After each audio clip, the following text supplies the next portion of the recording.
Good morning, student.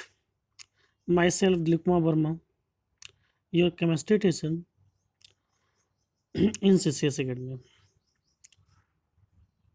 आप लोगों का इस वीडियो में बहुत बहुत स्वागत है. All those class 10th students who take science, ऐसे स्टूडेंट जो साइंस को लेते हैं, साइंस ग्रुप को ज्वाइन करते हैं, तो ऐसे स्टूडेंट के लिए केमिस्ट्री पढ़ना कंपलसरी है. और हम लोग पढ़ेंगे some basic concept of chemistry in class 11th.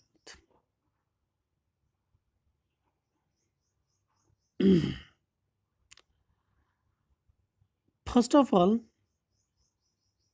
जैसा कि इस लेसन से आपको मालूम चल रहा हो कि आपको चैप्टर है सम बेसिक कॉन्सेप्ट, मतलब केमिस्ट्री के बारे में आपके पास बेसिक नॉलेज क्या है. अभी तक आपने पढ़ा है साइंस के बारे में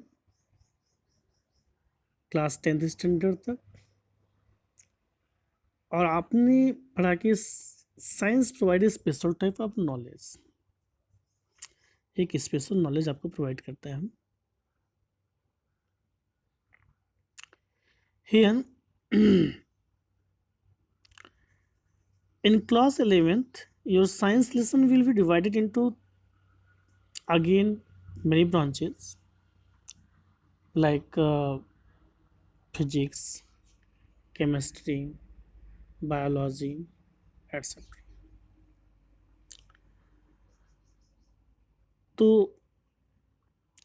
अब उसी साइंस की एक ब्रांच को हम लोग स्टडी करें, उसी के एक ब्रांच के बारे में स्टडी करेंगे जो है chemistry. First of all we know about chemistry. Chemistry है क्या, इसके बारे में हम लोग जानेंगे. Actually chemistry is a branch of science, जैसा आपको राइट किया गया है. केमिस्ट्री के is a branch of science that deals the composition, structure, properties and interaction of matter. Chemistry किसको डिफाइन कर रहे हैं? अगर कोई भी मैटर है, पहले क्लास 9th में हम लोग मैटर के बारे में स्टडी कर चुके हैं, चाहे वो सॉलिड स्टेट ऑफ मैटर हो, लिक्विड स्टेट ऑफ मैटर हो, गैस स्टेट ऑफ मैटर हो, कोई भी मैटर है, उसकी प्रॉपर कंपोजिशन क्या है, स्ट्रक्चर क्या है, प्रॉपर्टीज क्या है, और how they transform to one form to another form. कैसे एक मैटर दूसरे मैटर के फॉर्म में ट्रांसफॉर्म हो रहे हैं, उसके बारे में हम स्टडी करेंगे in chemistry. Actually chemistry is called science of atom and molecule. जैसा कि आपको राइट किया हुआ है, सेकेंड पैराग्राफ ये आपको लिखा हुआ है कि केमिस्ट्री है क्या, science of atom and molecule. हम वास्तव में केमिस्ट्री के अंतर्गत किसी भी एटम या मॉलिक्यूल के बारे में स्टडी करेंगे. Okay,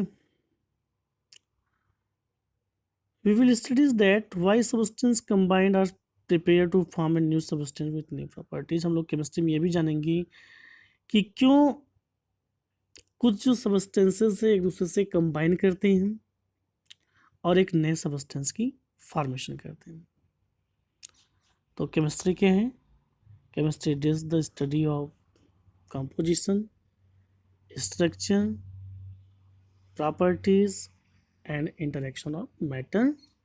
Actual chemistry is called science of atom and molecule, and we will also know about transformation of one form of substance to another form in this chemistry lesson. Now we will know about a branch of chemistry. Branches of chemistry. How many branches of chemistry are found?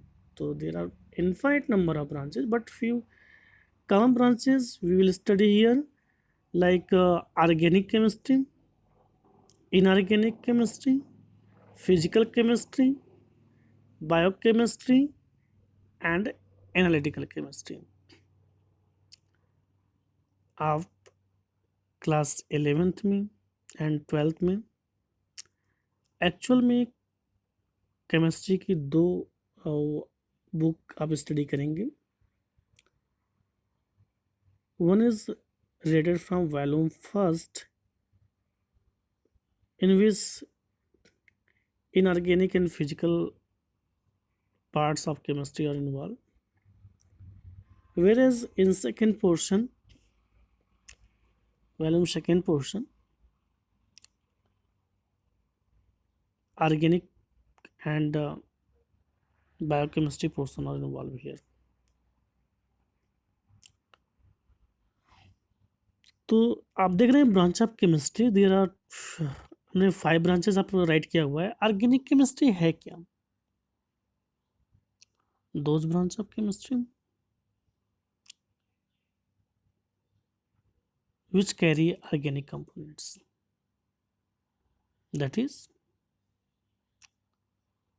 the chemical component are mainly formed from carbonates compound.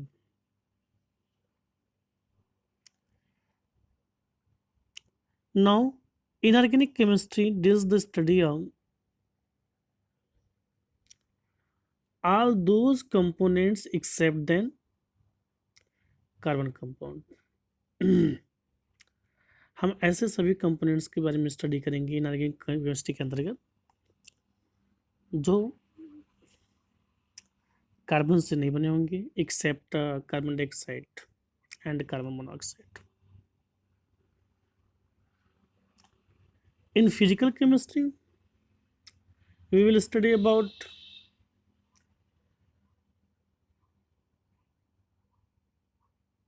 quantitative and qualitative analysis of compounds or chemical substances.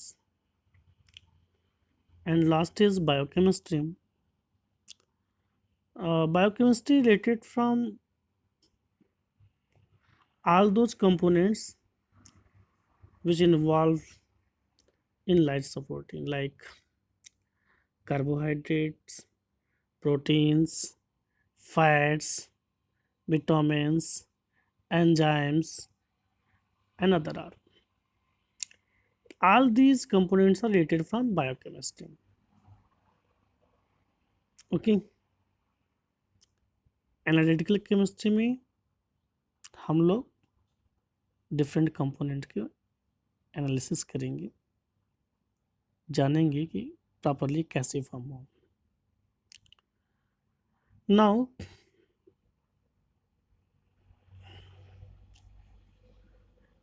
We will know about importance of chemistry. Chemistry का important क्या है? तो in our lifes chemistry is important in different areas, in diverse areas such as in weather pattern, in functioning of brain. Weather pattern को जानने के लिए भी हम केमिस्ट्री का यूज करते हैं. आपके ब्रेन में जो भी फंक्शनिंग हो रही है वो एक्चुअल में केमिकल कंपोजिशन की देन है. Chemistry is also involved in formation of different chemical industries like fertilizers, alkalis, acids, salt, dyes, polymer, etc. जो भी आप इंडस्ट्रीज में प्रिपेयर करते हैं डिफरेंट कंपोनेंट्स को, एक्चुअल में वो केमिस्ट्री की देन है. Chemistry play an important role in meeting human needs like food, healthcare products. तो केमिस्ट्री का जो प्रॉपरली हम फूड फार्मेशन में भी केमिस्ट्री में डिफरेंट केमिकल्स का यूज करके हम फूड की प्रोडक्शन को बढ़ाते हैं और बहुत से हेल्थ केयर प्रोडक्ट्स को भी प्रिपेयर करते हैं by using of chemicals. Life supporting drugs में भी केमिस्ट्री का बहुत बड़ा रोल प्ले है। लाइक्स जैसे कि आप यहाँ पर देख सकते हैं, सिप्लेटिन एंड टेक्सोल, ऐसे मान लीजिए दो केमिकल्स हैं। प्रॉपरली इसका यूज हम किस में कर रहे हैं? Life supporting like cancer therapy में। These two drugs are responsible in cancer therapy.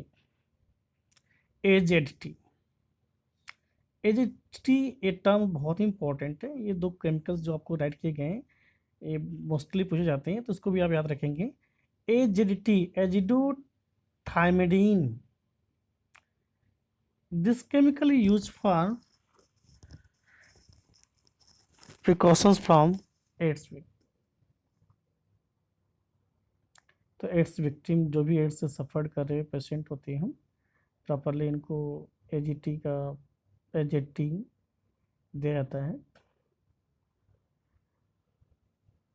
Chemistry is also used in design and synthesize new materials like magnetic substances को या इलेक्ट्रिक सबस्टेंसेस को या ऑप्टिकल प्रॉपर्टीज को, जो भी सबस्टेंसेस है उसको फॉर्म में केमिकल कंपोनेंट का यूज किया जाता है।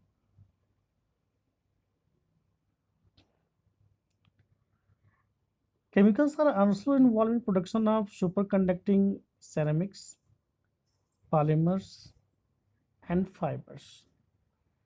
इन सभी आइटम्स को बनाने में भी हम प्रॉपरली केमिकल्स का यूज करते हैं। बट इसके अलावा बहुत से ऐसे केमिकल सब्सटेंस को भी प्रिपेयर करते हैं जो हमारे लिए तो बेनिफिट हो सकता है, but is also hazard to the environmental. जैसे अगर मान लिया जाए CFC, जैसे chlorofluorocarbon gas. Chlorofluorocarbon gas deplete to the ozone layer in stratosphere. Stratosphere में ये ओजोन लेयर को डिप्लीट करने का कारण होगा। Such as greenhouse gases also responsible for global warming. ये ग्लोबल वार्मिंग के लिए